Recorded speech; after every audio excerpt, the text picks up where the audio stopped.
Lihat dan saksikan apa yang terjadi, bro. Tidak sebarang ini. Kita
adalah mahasiswa terpilih.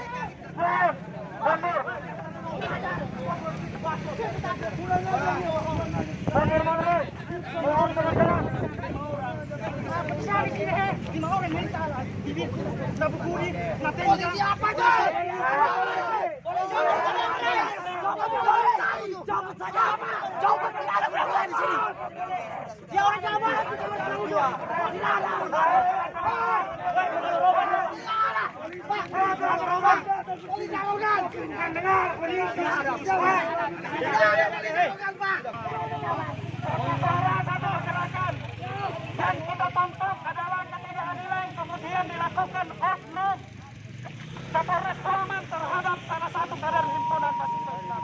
Ketika hari ini ada kader HMI jadi tersangka di Polman, maka dengan tegas kami mengatakan kami tidak akan berhenti melakukan aksi besar-besaran. Betul. Perlu kader HMI dan kami untuk memperjuangkan proses ini sampai kemudian Kapolres Polman dicopot dari jabatannya. Semangat ya saudara-saudara. Jadi terkait masalah gerakan ini mungkin situasional, kami berharap bahwa bapak-bapak kepolisian juga harus menghargai daripada gerakan kami. Kalaupun hari ini kami berkorban, pertanyaannya kemudian lantaskah proses hukum kemudian sebenarnya dilakukan di Pulau Bandar? Wajarkah kader-kader HMI Indonesia tidak marah?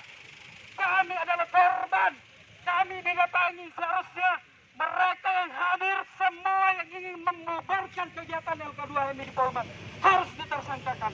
Tapi kemudian kami kecewa bahwa kenapa ada kader HMI yang ditersangkakan.